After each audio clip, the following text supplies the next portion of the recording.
Ya, saudara-saudara, saya janjikan yang lalu untuk mengingat kembali gambar yang pernah saya sharingkan. Jadi saya mau share sebentar.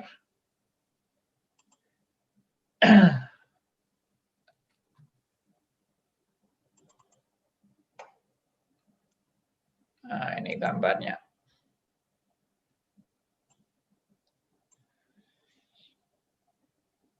Jadi seringkali kesalahan yang cukup fatal dari orang-orang Kristen dalam memahami keberadaan setan adalah gambarnya seperti ini. Jadi ada dua kekuasaan, yaitu kekuasaan Allah dan kekuasaan iblis yang bertanding dan mau saling mengalahkan satu dengan yang lain. Ya. Nah, kalau gambarnya seperti ini, dua kekuasaan yang saling bertanding dan saling mau mengalahkan. Jadi Allah mau mengalahkan iblis, iblis mau mengalahkan Allah, tapi enggak kalah-kalah gitu. Iblis yang enggak kalah, Allah pun tidak kalah. Akhirnya dua kekuatan ini terus bersaing terus sampai hari ini dan tetap tidak ada yang kalah. Nah, ini kalau gambarnya seperti ini namanya konyol ya. Ini benar-benar benar-benar sesat dan fatal ya. Ini konsep yang fatal tentang Allah dan iblis. Memang kalau gambarnya seperti ini seolah-olah sama kuatnya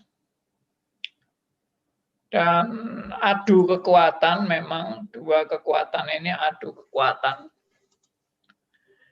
Dan tidak selesai-selesai ceritanya.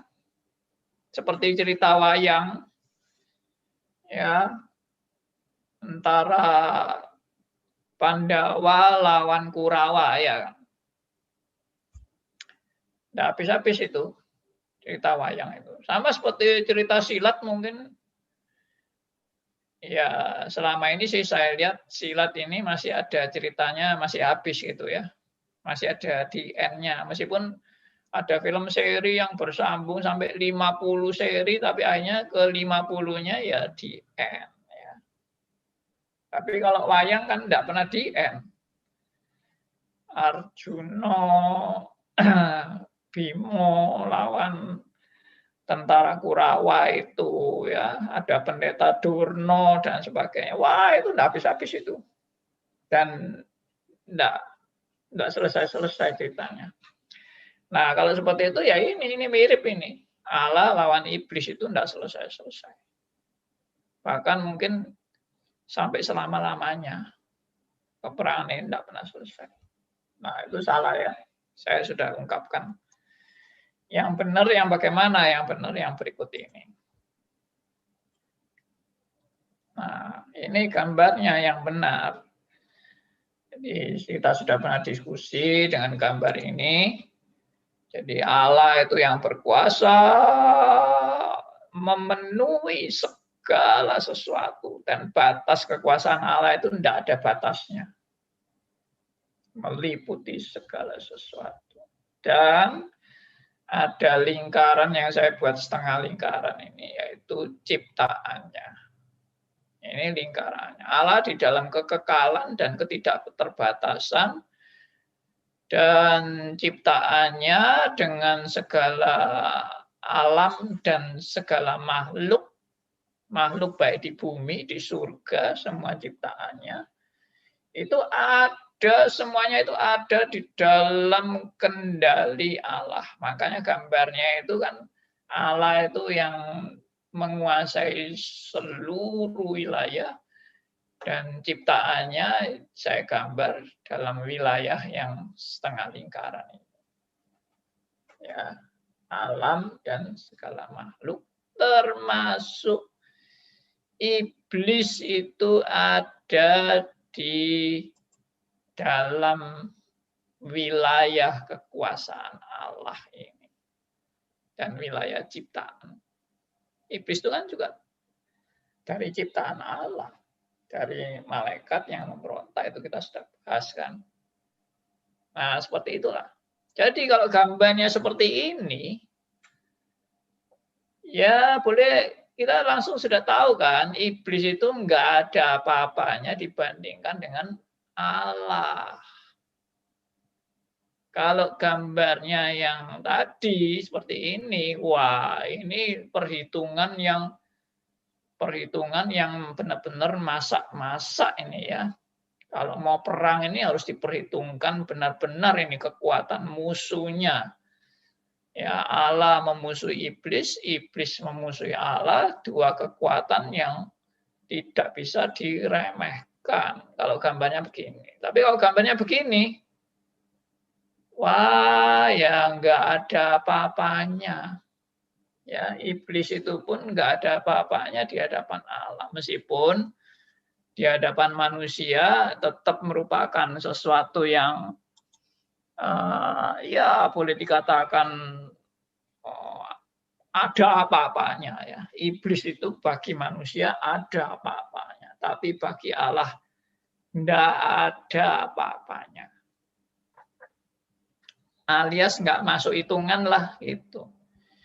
Tapi memang Tuhan bikin perkara dengan iblis itu memang. Ya, bikin perkara. Jadi kalau kita lihat seperti ini gambarnya, maka yang bikin acara itu bukan iblis sebenarnya. Kalau gambarnya seperti ini, yang bikin acara itu adalah Allah. Karena Allah menguasai segala sesuatu, termasuk Allah juga menguasai iblis. Kalau gambarnya seperti ini juga, kita langsung tahu kan, bagi Tuhan untuk menghancurkan iblis itu, nggak ada sulitnya sama sekali. Betul nggak? Kalau gambarnya seperti ini loh ya, Allah ada menguasai segala sesuatu. Alam semesta dan segala makhluknya ada di dalam lingkaran ini, di dalam kedaulatan dan kuasa Allah sepenuhnya. Jadi keberadaan iblis ini pun itu amat sangat bergantung kepada Allah. Dan itu benar, sesuai dengan yang saya saksikan minggu lalu. Bahwa contohnya di ayat Yudas 1 ayat 6 itu, bahwa Allah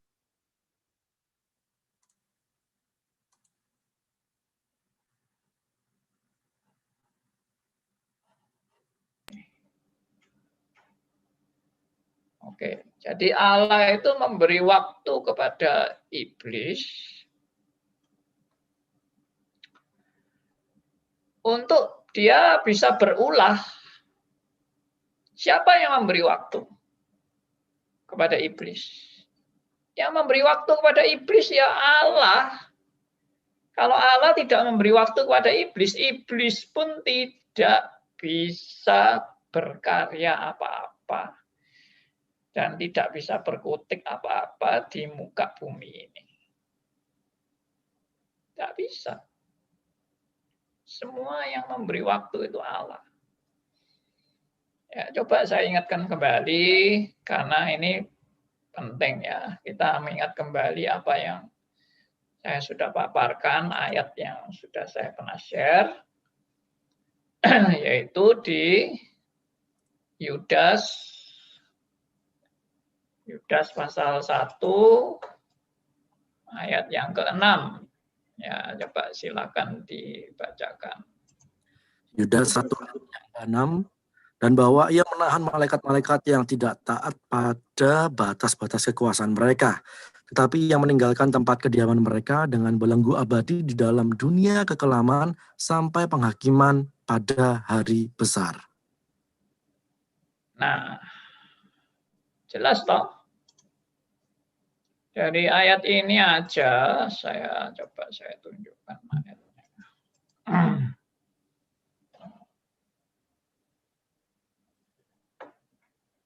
Nah ini.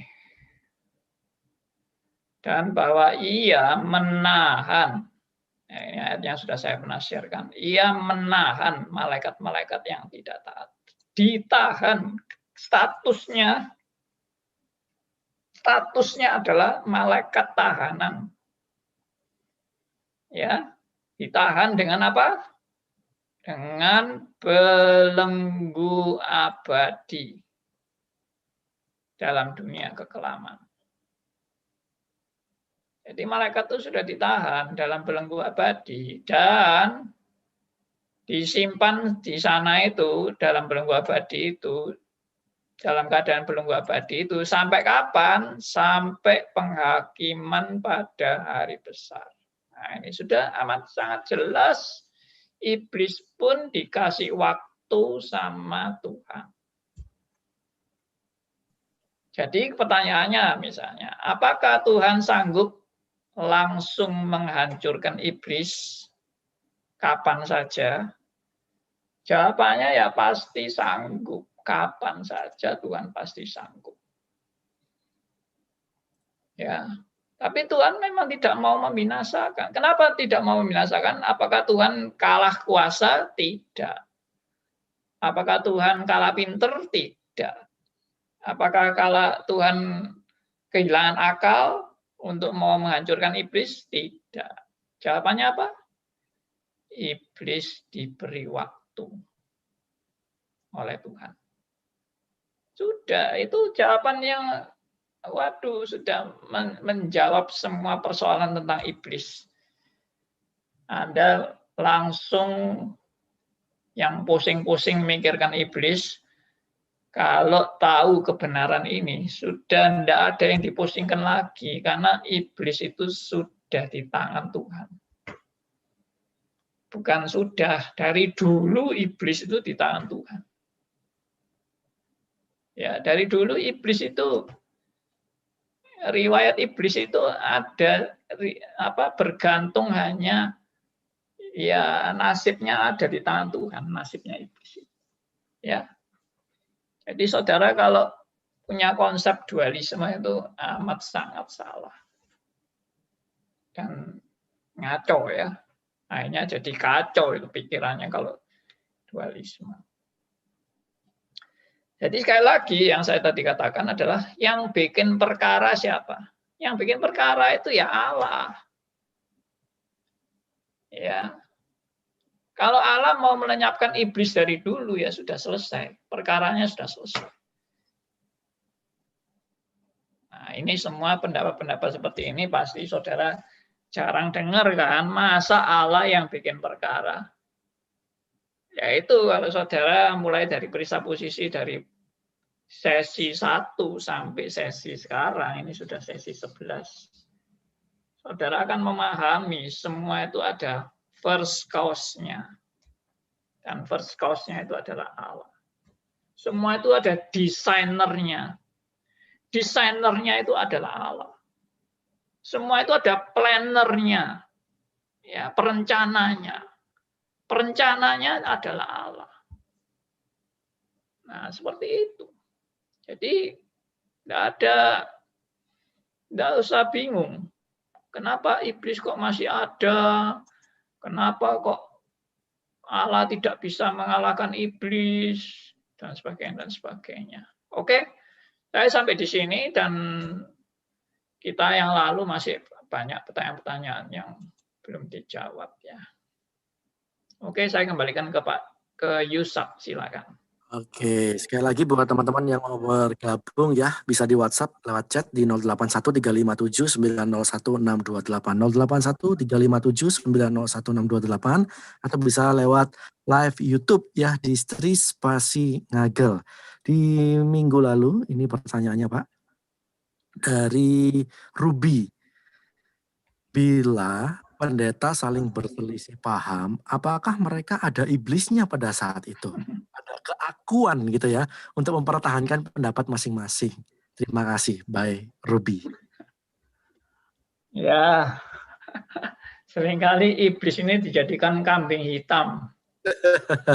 Nanti dia marah loh. Dia nanti bisa protes.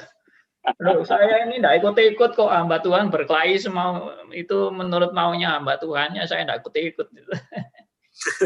Kok iblis yang disalahkan? Ya, oke.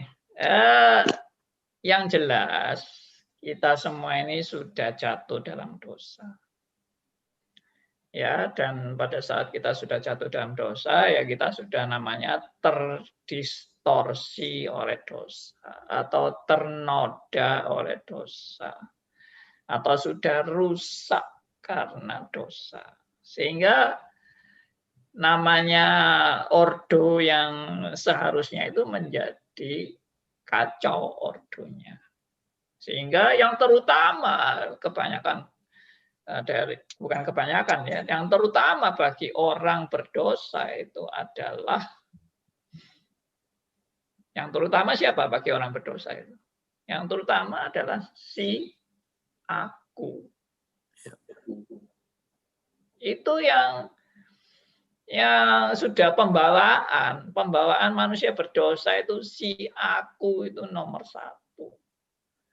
Sehingga yang masih bukan namanya hamba Tuhan, kalau dia lagi emosional mungkin ya, lagi lupa diri atau bagaimana, ya si akunya muncul. Ini saya ngomong ini saya juga sadar, saya kan juga hamba Tuhan. Kalau saya mungkin lagi emosi,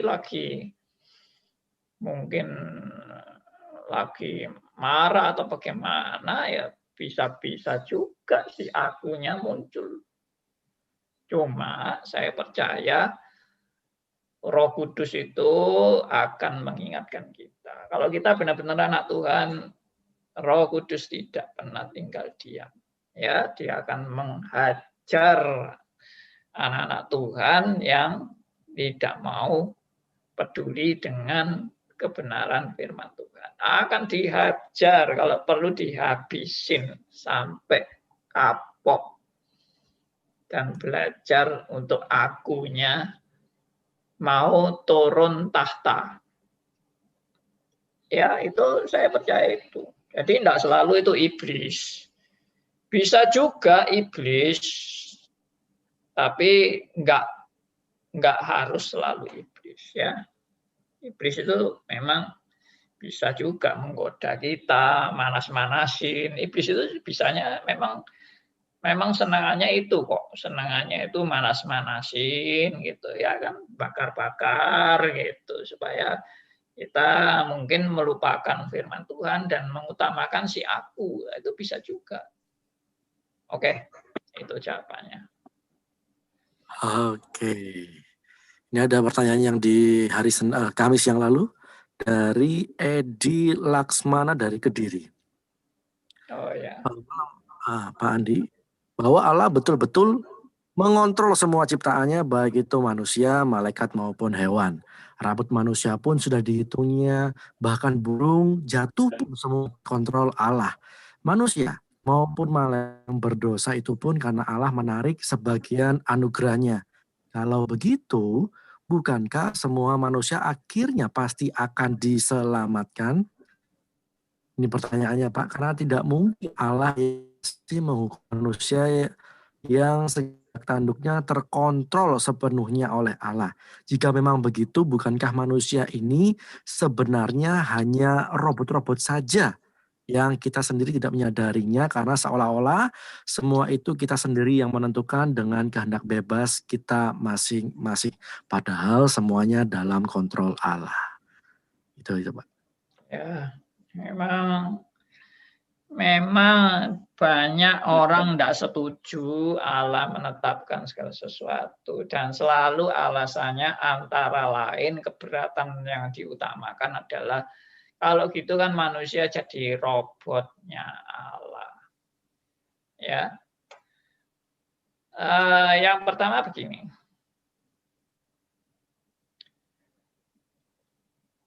Tuduhan yang seringkali ditujukan kepada Allah itu adalah kalau begitu Allah itu dalangnya ya. Nah, gitu kan tuduhan kepada Allah. Allah itu kalau gitu dalangnya. Kita ini cuma wayang-wayangnya. Allah itu dalangnya. Nah, saya pernah menjawab ini di Facebook saya. Saya katakan begini. Emangnya kalau Allah itu dalang, Anda keberatan? Saya ulangi pertanyaan saya. Emangnya kalau Allah itu dalang, apakah Anda dan saya keberatan? Kalau keberatan, lah kita maunya dalangnya siapa? Ya aku. Nah, ya toh. Kalau kita keberatan Allah itu jadi dalangnya, lalu kita maunya yang jadi dalang siapa? Lalu kita bilang, ya enggak usah dalang, semua biarlah berjalan semaunya. Walah, kalau semua berjalan semaunya ya tambah kacau semua. Dunia ini mau jadi apapun nggak jelas. Karena Allah pun tidak mau jadi dalang. Ya toh, Allah lalu biarin semua mau jadi apa terserah. Ya tambah kacau balau, kita nasibnya mau kemana pun kita nggak tahu. Nah itu. Yang kedua, Alkitab tidak pernah memang mengatakan bahwa kita ini robot, kita ini wayang, dan Allah sepertinya mempermainkan dalang-dalang. Allah ini menjadi dalang, mempermainkan wayang-wayangnya ya, atau pion-pionnya ini menurut seleranya Allah dengan bisa mempermainkan semuanya ini, dipermainkan oleh Allah. Tidak, jawabannya pasti tidak. Kenapa? Karena Alkitab memperkenalkan bahwa Allah kita nggak pernah main-main. Allah kita juga tidak mempermainkan kita. Tapi Allah kita adalah Allah yang serius mengerjakan rencananya dengan sempurna. Perhatikan ya, dengan serius ya. Ini bukan main-main. Bahkan saking seriusnya Allah itu sampai Allah sendiri rela menderita di dalam menggenapi rencananya. Nah, itu yang sudah tidak terpikirkan oleh pikiran-pikiran saudara dan saya yang terbatas ini. Bagaimana Allah yang mengatur segalanya, tapi Allah sendiri siap menderita dalam menjalani semua rencananya. Luar biasa sekali itu. Itu sudah pasti bukan skenario manusia. Itu pasti bukan juga skenario iblis. Itu adalah skenario Allah sendiri. Ya salahnya sendiri Allah kok mau bikin rencana dia menderita. Nah, itu omongan orang ngaco. Kita seharusnya mengagumi rencana Allah yang luar biasa agungnya. Ya, dan mulianya itu. Kita mengagumi, kita menghormati. Kita benar-benar submit, tunduk sepenuhnya kepada rencananya yang begitu supra brilian, yang tak terhampiri oleh pikiran manusia. Itu jangan Allah ya salahnya sendiri menderita, wong itu dia rencananya. Anda minta ditapuk Allah atau bagaimana ngomong-ngomong kayak gitu ya kan? Oke. Jadi Allah memang benar-benar serius mengerjakan apa yang direncanakan. Dan semua saya sudah tulis di saya sudah berbolak-balik share di dalam session-session yang lalu bahwa semua pertanyaan itu dapat dijawab dalam satu ayat. Ayatnya adalah Roma 11 ayat 36. Ya. Semua pertanyaan itu bisa dijawab dalam satu ayat saja, yaitu Roma 11 ayat 36. Tapi ini bukan berarti menyederhanakan semua pekerjaan Tuhan. Lalu, cuma Roma 11 ayat 36 toh. Semua pekerjaan Tuhan itu cuma Roma 11 ayat 36. Bukan cuma. Itu luar biasa, amat sangat dahsyat dan tak terbatas keagungan dan kemuliaan rencananya. Itu. Jadi Roma 11 ayat 36 itu merangkum semuanya, tapi itu menunjukkan kedahsyatan yang luar biasa. Karena didahului oleh ayat 33 sampai 35. Ya, Roma 11 ayat 36 itu didahului dengan ayat 33 sampai 35. Ya, dan itu bukan mau menunjukkan bahwa Allah itu bermain-main, sama sekali tidak. Coba tolong dibacakan Roma 11 ayat 33 sampai 36. Roma 11 ayat 33, oh alangkah dalamnya kekayaan hikmat dan pengetahuan Allah. Sungguh tak terselidiki keputusan-keputusannya dan sungguh tak terselami jalan-jalannya. Sebab siapakah yang mengetahui pikiran Tuhan? Atau siapakah yang pernah menjadi penasehatnya? Ayat 35, atau siapakah yang pernah memberikan sesuatu kepadanya sehingga ia harus menghentikannya? Ayat yang ke-36, sebab segala sesuatu adalah dari Dia dan oleh Dia dan kepada Dia. Bagi Dialah kemuliaan sampai selama-lamanya. Nah itu. Dimulai dari alangkah dalamnya kekayaan, hikmat, pengetahuan Allah. Sungguh tak terselidiki keputusan-keputusannya. Dan sungguh tak terselami jalan-jalannya. Itu. Tapi ini bukan berarti menjadi agnostik.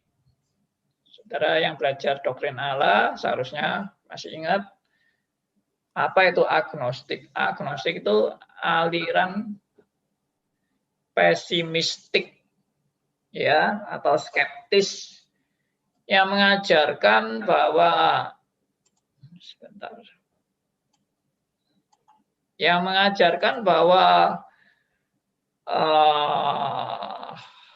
Allah itu tidak bisa terjangkau oleh pikiran dan kemampuan dan pengetahuan kita. Tidak bisa terjangkau. Jadi usahamu mau mengenal Allah itu nggak ada gunanya sama sekali karena Allah itu tidak terjangkau.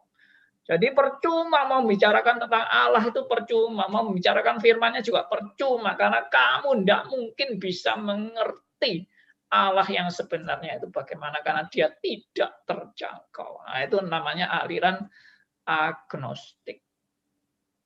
Tapi Alkitab tidak mengajarkan seperti itu. Meskipun Alkitab juga menunjukkan bahwa Allah kita adalah Allah yang tak terjangkau. Allah yang luar biasa dalamnya.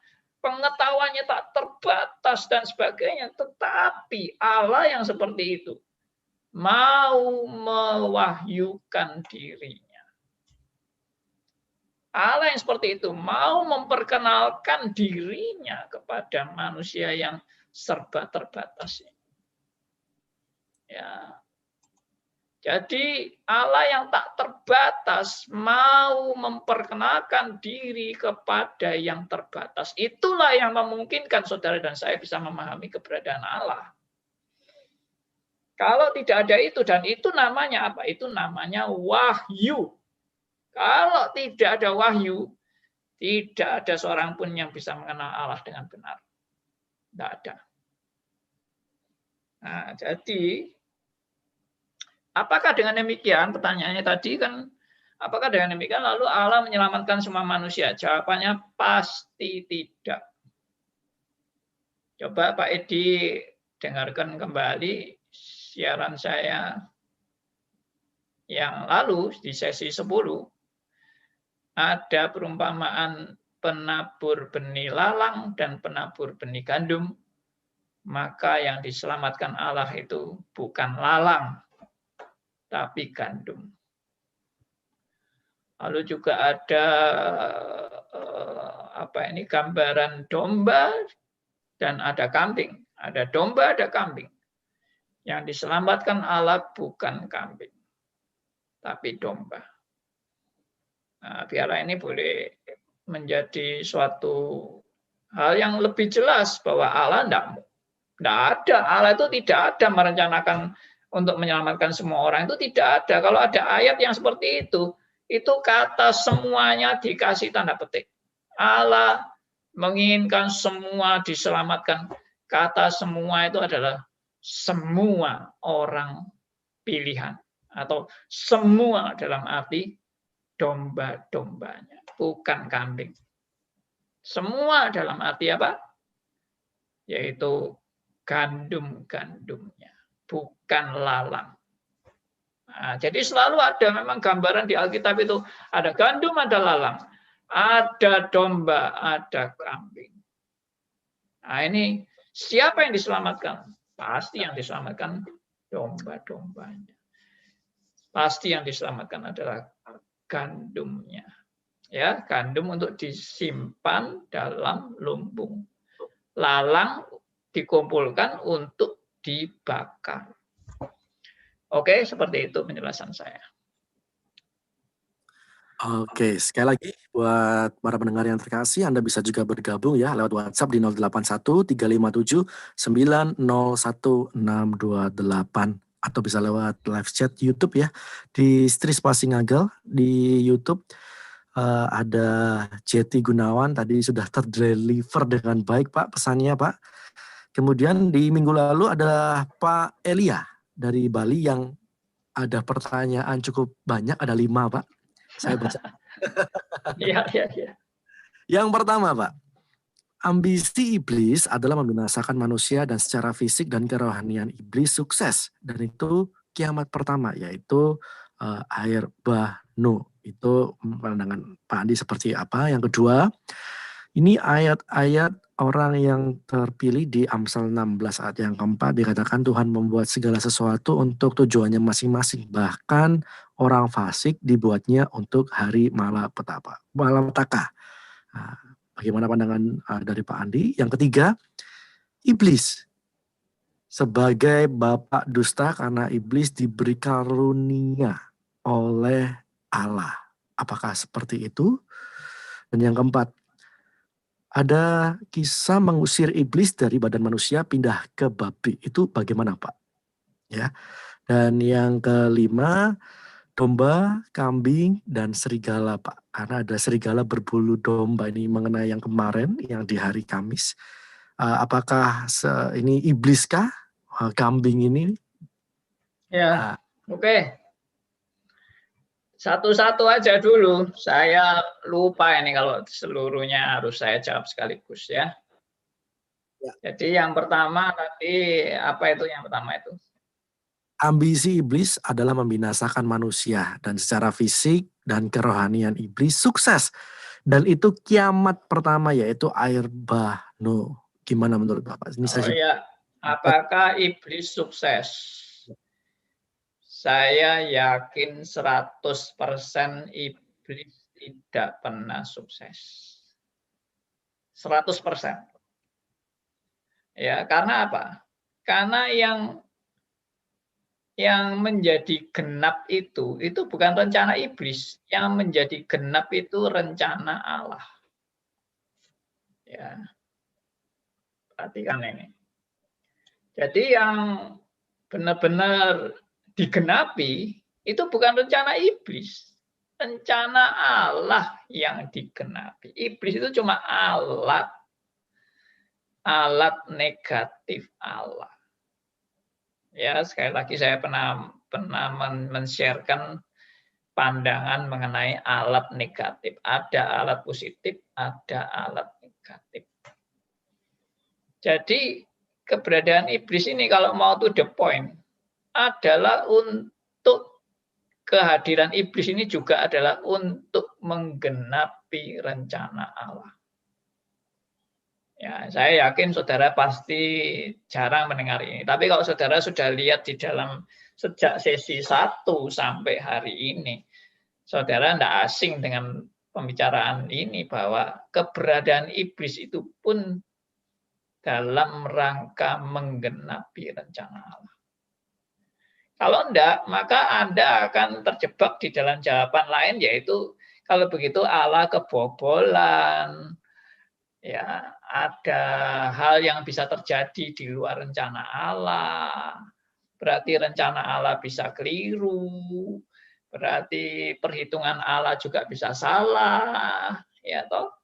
Lalu pengharapan Tuhan juga bisa keliru, pengharapan Tuhan juga bisa tidak terjadi.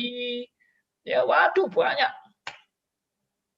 Satu-satunya jawaban saya melihat yang paling tepat itu adalah semua terjadi dalam rangka menggenapi rencana Allah. Karena memang Allah adalah penguasa segala sesuatu.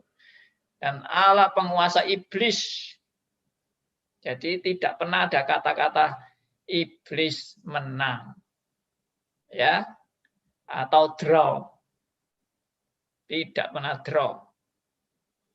Ya, tidak pernah satu-satu, itu tidak pernah. Iblis selalu angkanya 0. Ya, dia kalau tahu ini mungkin marah ya. Tapi bersyukur kepada Tuhan karena iblis tidak maha tahu. Ada yang iblis tidak tahu. Kalau iblis sudah tahu dari dulu dia kalah terus, ya dia males-malesan lah. Dia nggak mau menggoda manusia buat apa. Karena pasti kalah. Ya, itu yang pertama. Yang kedua apa? Yang kedua, mengenai Amsal 16 ayat yang keempat, mengenai orang-orang yang tak terpilih. Di 16 ayat yang keempat di Amsal, Tuhan membuat segala sesuatu untuk tujuannya masing-masing, bahkan orang fasik dibuatnya untuk hari malapetaka. Gimana tanggapan Bapak? Ya itu. Justru Amsal 16 ayat 4 itu jawaban dari yang tadi saya katakan bahwa semua itu dalam rangka menggenapi rencana Allah. Dan Amsal 16 ayat 4 salah satu yang terungkap dengan jelas bahwa itu Tuhan yang punya rencana. Bukan iblis yang punya rencana. Iblis memang nafsunya ingin membinasakan manusia. Nafsunya iblis ingin membinasakan manusia. Ya, tetapi ya semua itu ada di dalam rancangan kedaulatan dan penetapan Allah yang sempurna atas segala makhluk di muka bumi. Termasuk orang-orang yang dipilih dan yang tidak dipilih. Makanya doktrin reform itu sangat tegas menegaskan tentang doktrin pilihan. Dan itu pernah diungkapkan oleh Tuhan Yesus dan juga Allah sendiri. Baik PL, baik PB itu disimpulkan apa? Bukan manusia yang memilih Allah, tapi Allah yang memilih manusia. Bukan kamu yang memilih aku yang memilih kamu. Nah, itu perkataan dari Tuhan Yesus sendiri juga. Ya, siapa memilih siapa? Karena manusia itu tidak mempunyai kemampuan memilih Allah yang benar. Manusia semua sudah jatuh dalam dosa dan mengalami mati rohani dan buta rohani. Manusia tidak bisa melihat lagi mana Allah yang benar itu. Tapi pilihan yang benar bukan manusia yang memilih Allah, tapi Allah yang memilih manusia. Itu pilihan yang benar. Oke, itu yang kedua. Yang ketiga, iblis sebagai bapak dusta. Karena iblis dalam tanda petik diberi karunia oleh Allah. Setujukah Pak? Konsep karunia itu selalu untuk hal yang membangun jemaat. Jadi tidak ada karunia merusak jemaat, itu tidak ada. Ya, itu adalah suatu kemauan iblis yang ingin merusak gerejanya dan merusak pekerjaan Tuhan. Sedangkan karunia yang daripada Tuhan itu adalah karunia untuk membangun jemaat. Dan tidak ada karunia merusak jemaat, itu tidak ada. Tidak ada karunia pelit, itu tidak ada ya. Saudara misalnya pelit, lalu saudara bilang, ya ini karunia dari Tuhan. Saya memang diberi kemampuan untuk pelit, ya toh. Itu namanya bukan karunia itu.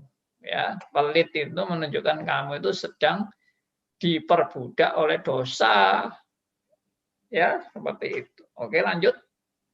Oke, yang keempat mengenai kisah mengusir iblis dari badan manusia pindah ke babi. Itu seperti gimana, Mas? Pak, Ya, itu mau menunjukkan bahwa nafsu iblis selalu ingin merusak. Ya, nafsu iblis itu selalu ingin merusak. Dan dia tidak mau rugi. Dia seringkali menuntut ganti rugi. Kali itu Tuhan mengizinkan iblis masuk kepada babi. Dan untuk babi-babi itu semua terjun. Sebanyak kurang lebih 3.000 babi itu terjun semua ke jurang. Dan itu juga mau menunjukkan betapa mahalnya harga untuk menyelamatkan manusia dari kuasa iblis. Itu baru minta ganti rugi babi. Tapi Kristus membayar manusia yang berdosa ini dengan darahnya dan nyawanya. Nah, itu yang jauh-jauh lebih mahal yang tak ternilai harganya. Oke? Oke, yang terakhir, Pak. Mengenai domba, kambing, dan serigala, Pak. Kan ada yang serigala berbulu domba. Itu siapa, Pak? Apakah iblis kah? Atau serigala yang berbulu domba ini termasuk yang di kambing tadi? Ceritanya serigala yang berbulu domba itu adalah nabi-nabi palsu, guru-guru palsu yang menyesatkan dan berpura-pura jadi domba, ya, atau gembala yang palsu, guru yang palsu, nabi yang palsu.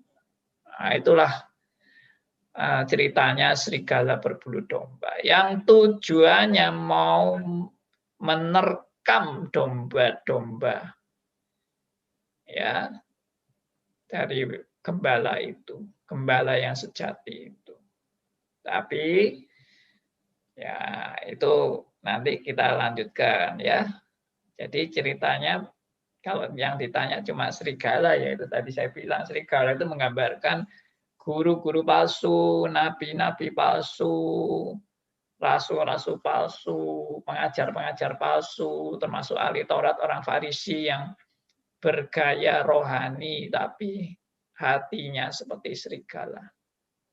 Oke, sudah selesai semua kan? Sudah selesai, Pak. Di WhatsApp sudah ada yang bergabung juga, ada Pak Surya Jinata. Selamat malam, Pak Andi. Tadi Bapak mau mengatakan mengenai Tuhan memberi waktu iblis. Apa maksud dan tujuannya? Tuhan memberi waktu iblis. Thank you. Dari Pak Surya. Yes, tujuannya tadi saya sudah ungkapkan adalah untuk menggenapi rencana Allah.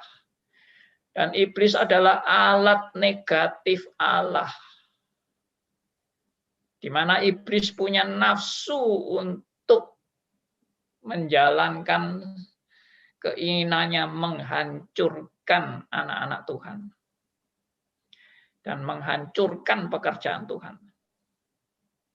Ya, dan Tuhan kasih waktu kepada iblis untuk mempersilahkan iblis menjalankan nafsunya.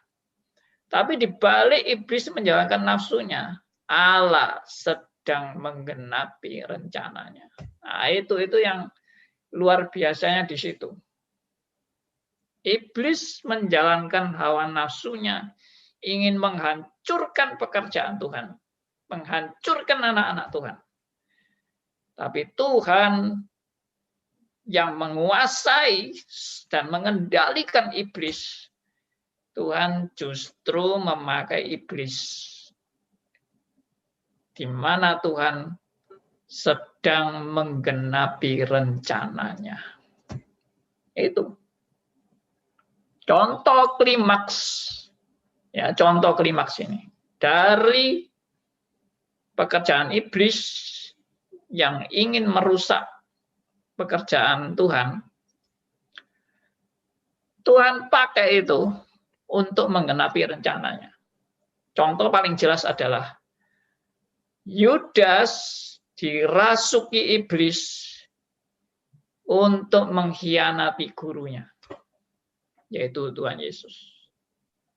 Dan pada saat Yudas dirasuki untuk mengkhianati Yesus gurunya, pada saat itulah Tuhan makin berfokus kepada rencana puncaknya, yaitu apa? Penyaliban Tuhan Yesus. Jadi iblis bekerja ingin merusak Tuhan Yesus melalui pengkhianatan Yudas. Tapi oleh Tuhan dikasih kesempatan, silakan. Dengan demikian iblis tidak tahu bahwa justru Allah sedang menggenapi rencananya. Ya, itu salah satu contoh. Tuhan memberi kesempatan, tapi Tuhan menggenapi rencananya. Ya. Oke.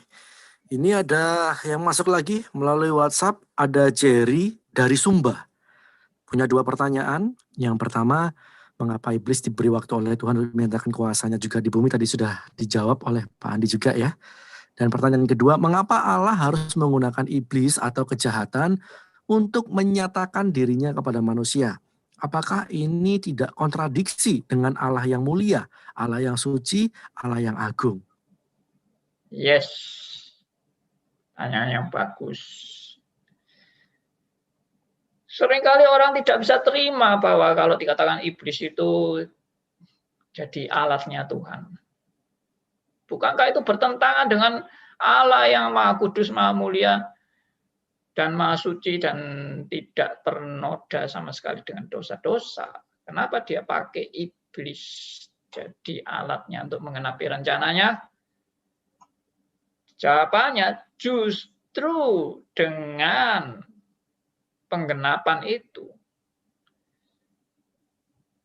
manusia akan menyaksikan kemuliaan Tuhan yang dinyatakan makin lama makin jelas dan makin nyata kemuliaannya. Jadi meskipun iblis mau merusak rencana Allah, tapi rencana Allah terus akan digenapi. Nah, itu paradoksnya di situ. Iblis mau merusak, tapi justru rencana Allah makin digenapi. Maka itu juga makin menunjukkan kepada atau menyaksikan kepada manusia akan kemuliaan Allah yang luar biasa yang tidak terkalahkan oleh segala kuasa yang mau menghancurkan Allah. Jadi boleh dikatakan itu sebagai apa ya? Sebagai suatu proklamasi. Second cause bukan Pak Andi. Oh ya, second cause pasti. Jadi itu sebagai suatu pertunjukan, ya saya kok bilang pertunjukan kok rasanya nggak enak ya. Sebagai ya memang pertunjukan bahwa Allah adalah Allah penguasa segala sesuatu yang tak terkalahkan oleh segala kuasa apapun. Dan manusia perlu menyaksikan pertunjukan ini. Supaya manusia makin mengenal siapa Allah yang sesungguhnya yang paling berkuasa atas segala sesuatu. Jadi sebetulnya ini adalah suatu kesaksian. Semua yang dinampakkan dan direncanakan Allah ini adalah suatu kesaksian kemuliaannya. Makanya jawabannya saya tadi bilang Roma 11 ayat 36. Roma 11 ayat 36. Segala sesuatu adalah dari Dia dan oleh Dia dan kepada Dia, bagi Dialah kemuliaan sampai selama-lamanya. Jangan Dia diganti dengan sesuatu yang lain. Segala sesuatu adalah dari iblis dan oleh iblis dan kepada iblis. Bagi iblislah kemuliaan sampai selama-lamanya. Wah, itu sudah pasti tidak mungkin. Ada juga yang mengganti ayat ini dengan Segala sesuatu adalah dari pemuda, oleh pemuda, dan untuk pemuda.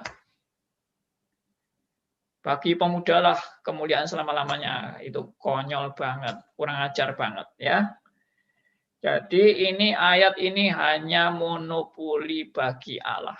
Tidak bisa digantikan oleh siapapun. Segala sesuatu memang adalah dari Dia, dan oleh Dia, dan kepada Dia. Bagi Dialah kemuliaan sampai selama-lamanya. Dan itu baru menjadi nyata, baru dinampakkan dengan jelas pada saat memang iblis diberi waktu untuk istilahnya menunjukkan kehebatannya, menunjukkan nafsunya, silakan. Dan itu menjadi suatu kesaksian, akhirnya manusia melihat bahwa Allah satu-satunya yang memang patut dimuliakan. Sehebat-hebatnya kuasa iblis, tetap Allah yang patut dimuliakan. Nah, itulah rencana Tuhan yang luar biasa. Oke? Oke. Baik, Pak Andi, ini di YouTube sudah ada yang bertanya lagi, ada Pak Arif. Ya, hari ini cukup banyak yang bertanya ya. Pak Andi, apakah roh jahat yang daripada Tuhan dalam 1 Samuel 16 ayat yang ke-14 dan juga 1 Samuel ayat yang pasal 19 ayat yang ke-9 adalah contoh iblis sebagai alat negatif dari Tuhan? Di 1 Samuel 16 ayat yang 14 dikatakan tetapi roh Tuhan telah mundur daripada Saul dan sekarang ia diganggu oleh roh jahat yang daripada Tuhan. Di 1 Samuel 19 ayat yang ke-9 dikatakan tetapi roh jahat yang daripada Tuhan hinggap pada Saul ketika ia duduk di rumahnya dengan tombaknya di tangannya dan Daud sedang main kecapi. Apakah ini contoh iblis sebagai alat negatif dari Tuhan? Thank you. Yes. Siapa itu yang bertanya? Ini ada Arif S. Oh, Pak Arif. Yes, Pak Arif. 100% benar. Bahwa ayat itu salah satu contoh dari alat negatif Allah. Bahwa iblis pun seolah-olah iblis itu bisa mau hinggap pada Saul dengan seenaknya iblis. Tidak. Iblis itu melakukan itu pun atas dalam izin atau kedaulatan atau penetapan Allah. Kalau Allah tidak menetapkan atau mengizinkan iblis berbuat seperti itu, ya dia tidak bisa berbuat seperti itu. Ya. Nah, kenapa kok roh jahat yang daripada Tuhan itu hinggap pada Saul? Karena Saul di mata Allah adalah raja yang tidak sungguh-sungguh mencintai Tuhan. Itu sangat nyata sekali bedanya Daud dengan Saul. Meskipun Daud juga berdosa dan amat besar dosanya Daud. Bahkan Saul itu tidak sebesar Daud dosanya kalau mau diperhitungkan secara ukuran manusiawi. Saul tidak pernah merebut istrinya orang lalu dengan paksa lalu memperkosa atau bersetubuh dengan istrinya orang, tidak pernah. Daud itu melakukan hal seperti itu dan bahkan yang lebih sadis lagi membunuh suaminya supaya diutus dalam peperangan supaya mati. Ya. Itu luar biasa sekali. Tapi kenapa Tuhan tetap mengasihi Daud? Ya selain memang jawabannya cuma satu. Karena Daud orang pilihan Allah. Tapi juga ada alasannya, yaitu Daud punya hati yang benar-benar mencintai Tuhan. Jadi hati kita ini hati mencintai Tuhan atau hati yang cuma mau mencintai diri sendiri. Yaitu yang tahu cuma Tuhan sebetulnya. Dan kalau sampai saudara dan saya bisa punya hati yang sungguh-sungguh mencintai Tuhan, itu namanya kasih karunia Allah atau anugerah Allah. Itu bukan karena kehebatan Anda dan saya, sama sekali tidak. Oke, lanjut. Oke, ini di Zoom sudah ada yang bertanya, ya. Ada juga yang menanggapi, ada Bu Dorsila ya, mengucapkan selamat bergabung juga untuk Jerry Hector, alumni PMW Wonogiri. Selamat menikmati firman Tuhan. Terima kasih sudah hadir ya. Dan Bu Dorsila juga bertanya dalam kasus Ayub, ya, datang anak-anak Allah menghadap Tuhan. Dan di antara mereka datang juga iblis. Pertanyaannya, tempat itu di mana, Pak? Ada yang mengatakan itu bukan di sorga, tapi juga bukan di bumi. Kalau demikian perjumpaan itu terjadi di mana? Bagaimana pendapat Anda? Ya, saya pernah membahas ini. Dan jawabannya itu gampang sekali. Jawabannya itu seperti saya umpamakan seperti sekarang. Kita sekarang ini bertemu di mana? Halo? Kita sekarang bertemu di mana? Di internet. Di Zoom ya toh. Ada yang ikut Zoom, ada yang ikut YouTube, ada yang ikut radio, ya radio RMC, ada yang ikut website. Jadi ada 4 saluran kita bisa berjumpa, 4 saluran. Saya mengadakan pertemuan ini, nggak perlu saudara ke rumah saya. Saya bisa berbicara kepada Anda di tempat Anda masing-masing. Atau di rumah Anda masing-masing. Ya. Jadi, wah ini anjingnya siapa ini? Saya mute dulu. Ya, jadi Tuhan bisa bikin telekonferensi. Tuhan bisa memanggil iblis, memanggil malaikat, memanggil manusia, siapapun yang Tuhan mau panggil untuk bisa berbincang-bincang. Oke? Jadi tidak perlu iblis ke surga, ngomong-ngomong sama Tuhan, iblis bisa ngicipin surga, kok enak. Ya. Jadi iblis tidak pernah iblis boleh masuk surga. Ya, tapi percakapan itu begini, contoh lain. Tuhan bicara kepada Musa. Saya mau tanya, waktu Tuhan bicara sama Musa, apakah Musa di surga baru bisa bicara sama Tuhan? Kan enggak. Musa juga di tempatnya sendiri. Tuhan dari surga bisa bicara kepada Musa. Di tempat Musa berada. Jadi itu enggak usah bingung Ibu Dor, ya. Jadi itu namanya telekonferensi ciptaan Allah. Ya. Oke. Baik, yang di YouTube yang mau bertanya secara live silakan, Anda juga bisa unmute ya. Zoom Anda. Ada Pak Elia, silakan Pak Elia. Saya mau pertajam pertanyaan Pak siapa tadi? Pak Riki tentang roh jahat yang menghinggap Saul. Pak Riki ya? Ya, Arif, Pak Arif. Arif. Ya. Pertanyaan saya kepada Pak Andi. Saul itu kan Tuhan yang pilih. Salah pilih dong dia. Enggak. Ya, saya yakin Pak Elia ini memang ini ya, karena sparring saya, jadi dia kasih pertanyaan-pertanyaan untuk bikin mempertajam. Ya, apakah Tuhan salah pilih?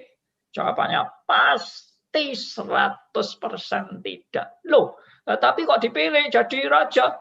Ya memang dia dipilih jadi raja untuk periode semasa dia menjadi raja. Sampai saatnya periodenya selesai, ya sudah, Tuhan sudah mempersiapkan penggantinya, yaitu Daud. Ya, jadi tidak ada salah pilih. ya memang dipilih untuk waktu itu aja. Dan dipakai untuk waktu itu. Untuk menjadi awal. Itu pertama. Yang kedua, sebetulnya kalau kita lihat sejarahnya, Tuhan memberikan raja kepada Israel itu sebagai tanda petik pelajaran dan hukuman dari kekurangan ajaran Israel kepada Tuhan. Jadi spiritnya Israel minta raja itu. Karena mereka itu sudah tidak mau mengakui ya nabi yang diutus oleh Allah atau hakim-hakim yang diutus oleh Allah itu. Orang Israel sudah bosen, sudah tidak mau dipimpin Tuhan secara langsung. Mereka kepingin seperti bangsa-bangsa kafir yang punya raja. Ya sudah, sama Tuhan diturutin. Kasih aja raja. Dan memang Tuhan sendiri punya rencana Israel itu punya raja. Itu memang sudah dalam rencana Tuhan. Tapi itu juga merupakan tanda petik, tadi saya bilang, hukuman dari Tuhan atau hajaran dari Tuhan. Nih, gua kasih raja ya. Sekarang rasakan kamu dipimpin oleh rajamu. Bagaimana jadinya? Nah, itu jadi pelajaran juga akhirnya seperti itu. Oke? Malam, Pak Andi. Silakan Pak Liman. Halo Pak Liman. Iya, malam. Saya ada 2 pertanyaan yang praktis, Pak ya. Katanya Pak Andi tadi setan kan tidak maha tahu, Pak ya. Yes. Ya. Tapi saya dapat satu pengalaman, Pak. Dulu sebelum saya jadi anak Tuhan, saya pernah pergi ke mana? Ke suatu suhu yang terkenal, Pak ya. Sama teman saya. Suhu itu nggak tahu apa-apa, Pak. Sama saya. Tapi dia tahu biografi saya. Saya ini. Terus semuanya tepat semua. Nggak ada yang meleset, Pak. Satu pun nggak ada meleset. Dan dia berkata nanti bulan ini terjadi ini. Faktanya iya. Nah, itu yang satu pertanyaan satu, Pak. Yang kedua, Pak, pertanyaannya, yang Raja Saba itu yang minta umur panjang, Pak, siapa, Pak? Hizkia. Hizkia. Itu bagaimana Hizkia minta umur panjang dikasih sama Tuhan? Berarti kan tergantung Hizkianya, Pak, itu, Pak. Kan dia minta umur dikasih sama Tuhan. Jadi bagaimana itu, Pak? Cuma 2 pertanyaan secara praktis, Pak. Saya jawab. Yang pertama tadi, setan memang tidak maha tahu. Tapi dia bisa tahu hal-hal tertentu yang Tuhan izinkan dia tahu. Jadi yang jelas ada yang dia bisa tahu, ada yang dia tidak bisa tahu. Yang dia bisa tahu memang sama Tuhan diizinkan untuk dia bisa tahu. Dan memang itu memang bisa jadi senjatanya setan supaya orang makin percaya pada setan. Wih, yang diomongkan benar dan benar-benar terjadi dan itu hidupku, yang dia omongkan itu hidupku. Lalu kita terkagum-kagum kan sama suhu sakti ini. Lalu sampai mau lebih percaya lagi pada suhu sakti ini dan kita makin terikat pada suhu sakti itu. Dan itulah strategi iblis. Dengan dia bisa menunjukkan bahwa dia tahu ini, dia tahu itu. Wah, kita anggap ini orang sakti luar biasa. Padahal ini sudah jebakan iblis. Ya, banyak orang bilang jebakan Batman. Saya sendiri nggak nonton Batman. Tapi ada jebakan iblis. Saya kira lebih hebat dari jebakan Batman. Ya. Dan kita kalau nggak ngerti seperti itu, ya langsung aja terjebak sudah. Langsung percaya. Makanya banyak suhu laris loh. Laris karena terkenal saktinya itu.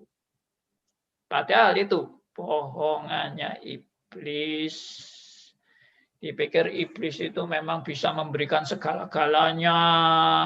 Iblis itu bisa membuat hidupnya akan dia enggak bilang iblis sih, dia bilang suhu ini bisa membuat hidupku sukses, suhu ini membuat aku sehat, suhu ini membuat aku umur panjang dan sebagainya. Oke, sekarang pertanyaan kedua.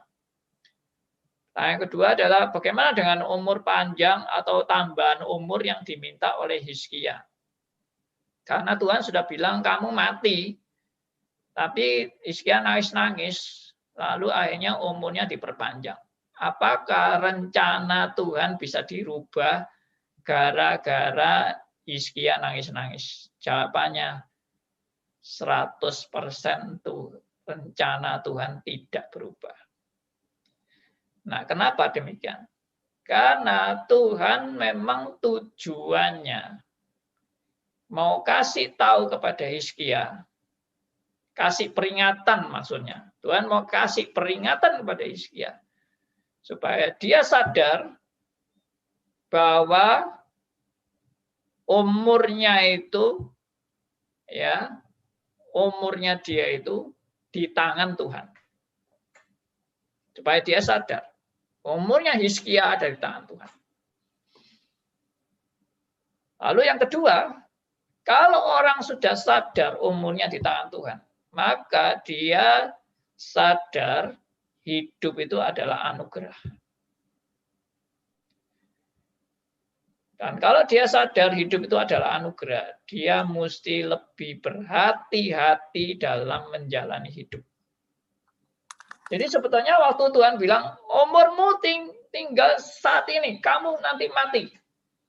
Lalu Hizkia nangis-nangis, lalu Tuhan memperpanjangkan. Sebetulnya memang Tuhan itu sudah tahu umurnya Hizkia itu tidak sampai di situ, tapi memang sampai yang diperpanjang. Kelihatannya diperpanjang, padahal memang Tuhan sudah menetapkan umurnya Hizkia ya sampai segitunya itu, ya sampai panjangnya itu. Tapi kenapa kok perlu peringatan? Ya itu tadi saya bilang, kalau orang tidak diperingati, orang itu lupa diri, orang itu tidak sadar bahwa hidup itu adalah anugerah, ya orang itu nggak sadar bahwa dia perlu hati-hati menjalani hidup.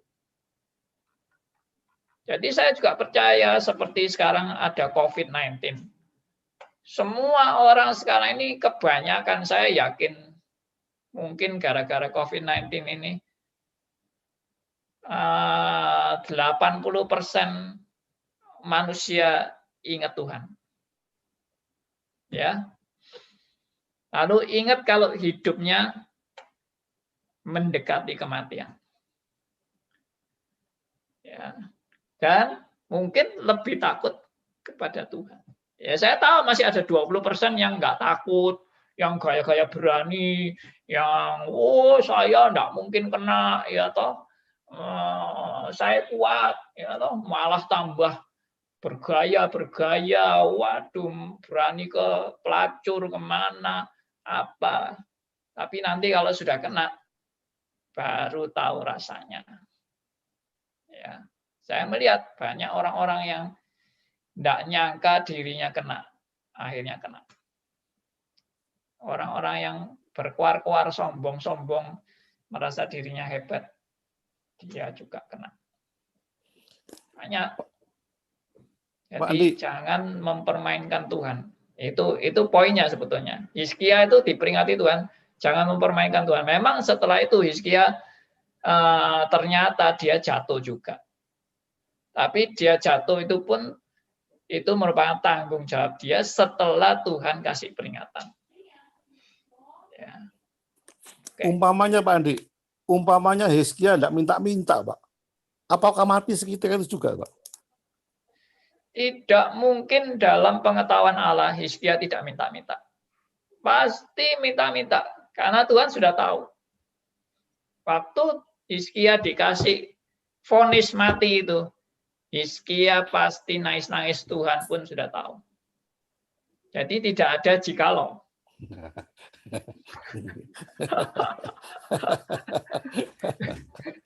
Ya. Oke. Thank you, Pak. Yang ada cuma ya atau tidak. Ya. Pak Andi, Silakan Pak Elia. Jadi Allah tahu ya bahwa kalau dia dikasih berdiskusi, dia pasti nanya itu. Kan Allah sudah tahu ya. Kan begitu ya Pak ya? Iya. Sudah tahu dong. Tidak ada yang Allah nggak tahu. Dan tidak ada Allah yang salah perhitungan. Ya, semua Tuhan sudah tahu. Waktu Tuhan mau pilih Saul pun, Tuhan sudah tahu Saul itu model apa, Tuhan sudah tahu. Maksud saya begini Pak, Tuhan sudah tahu Pak Liman akan tanya pertanyaan itu, kan begitu ya Pak ya? Ya sudah dong. Oke, ini di WhatsApp Pak Andi ada yang bertanya juga mirip dengan Pak Liman ya. Dari Priscilia, salam Pak Andi, bagaimana dengan orang pintar yang bisa mengusir setan dan meramal jeroan orang lain dengan tepat? Apakah artinya orang ini digunakan setan atau menggunakan setan? Sudah dijawab oleh Pak Andi. Pertanyaan berikutnya, bagaimana dengan orang kesurupan yang kemasukan arwah orang mati dan bisa bersuara mirip dengan orang yang sudah mati? Bagaimana tanggapan Pak Andi Halim? Itu juga tipu muslihat iblis. Ingat, iblis adalah bapak segala dusta. Profesor Doktor dusta. Jadi dia bisa meniru siapa saja atau apa saja dia bisa tiru. Dia bisa menjadi domba berbulu serigala, ya, serigala berbulu domba, ya. Dan dia bisa sepertinya menjadi orang yang begitu saleh. Tapi kesalehan-kesalehan palsu. Dia bisa melakukan mujizat-mujizat hebat. Tapi itu semua adalah tipu muslihatnya dan jebakannya supaya makin banyak orang menjadi pengikut iblis. Memang jebakan paling enak, paling empuk itu adalah mujizat. Dengan melakukan mujizat, waduh, orang makin berbondong-bondong. Coba ya, orang mau pilih mana? Diajak belajar firman, sama diajak melihat mujizat. Ya pasti lebih banyak kepengen melihat mujizat. Ya, karena itu lebih menarik, lebih atraktif, ya, luar biasa, sesuatu yang hebat, itu fenomenal, ya, wah, itu banyak orang yang tertarik, dan iblis tahu itu selera manusia adalah hal-hal yang spektakuler, adalah hal-hal yang supranatural. Makanya salah satu juga jebakan iblis yang paling jitu adalah mujizat. Dan memang buktinya selalu kalau KKR mujizat laris luar biasa. Apalagi hamba-hamba Tuhan yang terkenal sakti, ya, punya kuasa melakukan mujizat yang begitu hebat, makin laris. Cuma sekarang kena COVID-19, hamba-hamba Tuhan yang hebat itu kok enggak muncul. Nah, itu yang sekarang seringkali menjadi pertanyaan. Di mana hamba-hamba Tuhan yang sok hebat melakukan mujizat, kenapa tidak mampu melawan COVID-19? Ya, siapa yang mau mendatangkan hamba-hamba Tuhan sakti itu?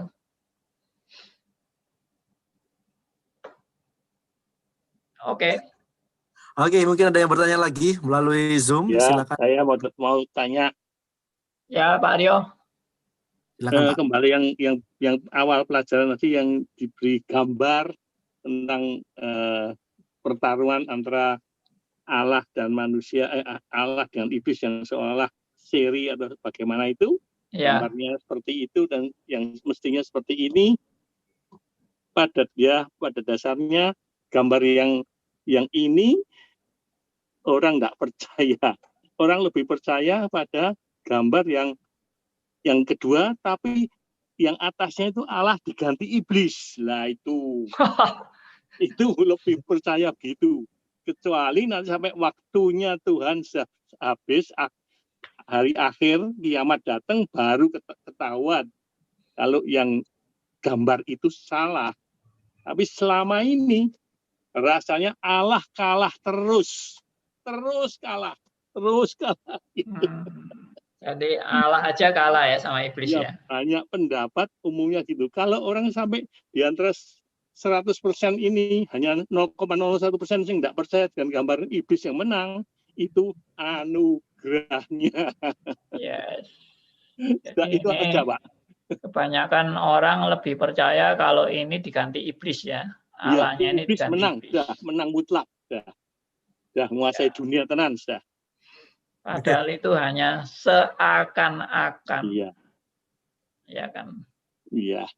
Oke. Jadi kalau ada yang percaya, seperti kita nggak percaya gambar yang dimaksud, yaitu anugerahnya saja. Yes. Nah, itu aja, Pak. Memang kita bisa percaya kepada Allah yang sejati itu kan anugerah. Karena kita semua ini manusia-manusia yang buta rohani. Tanpa Allah memberikan anugerahnya, kita semua akan tersesat. Ya. Sekarang gini aja, iblis lawan manusia. Sudah saya bilang 100% manusia pasti kalah pinter sama iblis. 100% lah. Dia pakai 1.000.001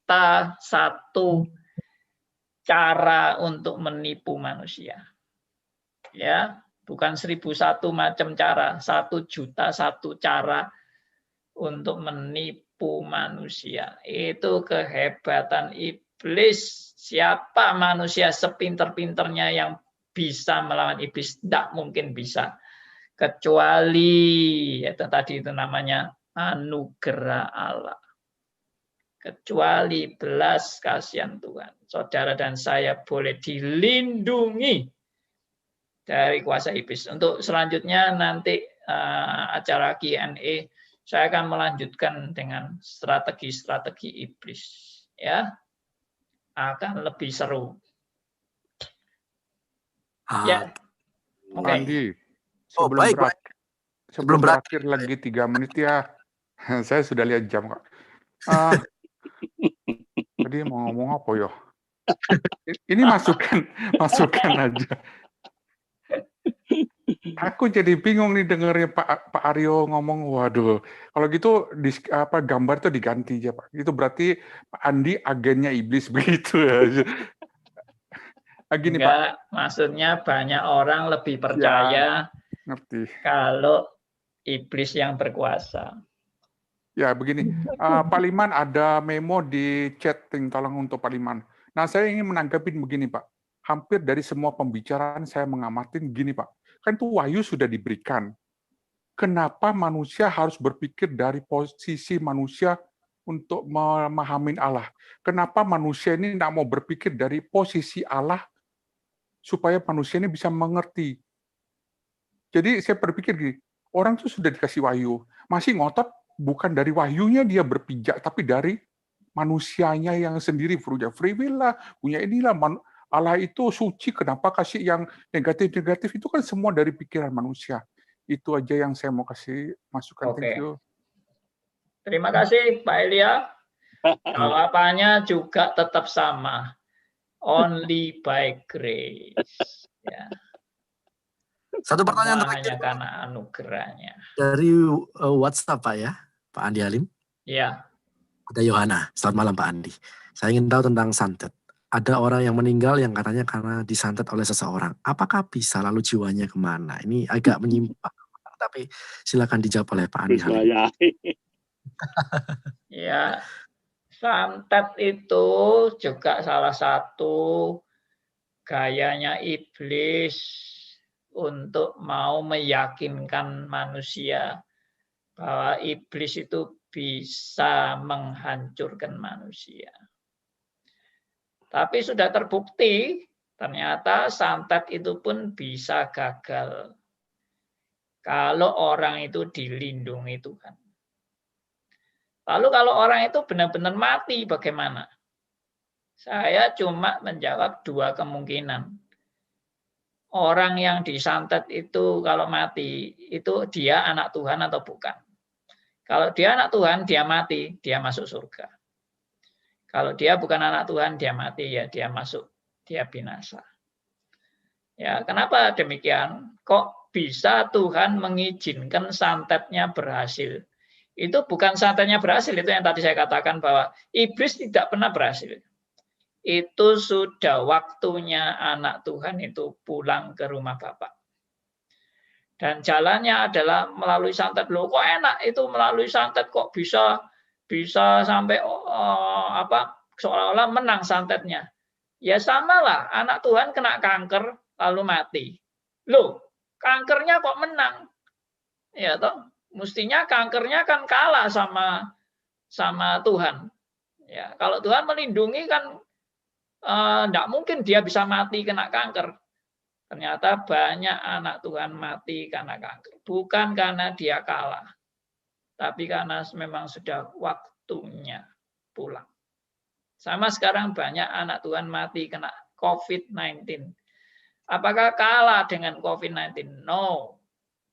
Semua adalah dalam rangka menggenapi rencana Tuhan. Itu konsistennya saya dari awal saya menyebut semua terjadi untuk menggenapi rencana Allah. Dan Allah bisa pakai apapun, yaitu alat negatif maupun alat positif, untuk memanggil pulang anaknya. Tuhan bisa pakai kanker, Tuhan bisa pakai kecelakaan pesawat, Tuhan bisa pakai COVID-19, Tuhan bisa pakai penjahat, perampok, pembunuh, pemerkosa, Tuhan bisa pakai semuanya dalam rangka Allah sedang menggenapi rencananya yang agung dan mulia. Dan itu buktinya sebagai penutup, ya, yang saya sudah pernah kasih contoh, Yusuf dibuang oleh saudara-saudaranya menjadi budak di Mesir. Ternyata itu pun dalam rangka Allah menggenapi rencananya. Puji Tuhan. Sampai di sini dulu. Kita akan bersyukur atas anugerahnya yang membuktikan bahwa Allah penguasa segala sesuatu. Segala sesuatu adalah dari Dia dan oleh Dia dan kepada Dia, bagi Dialah kemuliaan sampai selama-lamanya. Dan mari kita berdoa. Bapa yang di surga, kami sungguh bersyukur bahwa kami semua disadarkan hidup kami hanya bergantung kepada Tuhan. Dan semua yang terjadi tidak ada yang kebetulan, karena semua dalam rangka menggenapi rencana Tuhan. Ya Tuhan, kami biarlah mau belajar taat kepada apa yang menjadi rencana-Mu ya Tuhan. Dan kami juga mau tunduk kepada rencana Tuhan dalam hidup kami. Terima kasih Tuhan. Berikanlah kepada kami kerendahan hati ya Tuhan, untuk kami mau belajar dari firman-Mu. Dan biarlah kami juga menyadari semua ini karena belas kasihan Tuhan dan anugerah Tuhan semata-mata. Tuhan berkati seluruh pendengar radio RMC. Tuhan berkati selalu rekan-rekan yang ikut melalui baik Zoom, melalui YouTube, melalui aplikasi radio maupun website. Tuhan berkati semuanya. Dan biarlah semua ini hanya untuk kemuliaan bagi Allah saja. Pakailah Tuhan segala peralatan-peralatan ini untuk siaran-siaran berikutnya juga hanya untuk kemuliaan bagi Allah saja. Terima kasih untuk kesempatan ini. Dalam nama Tuhan kami Yesus Kristus, Tuhan dan Juru Selamat kami yang hidup, kami berdoa. Amin.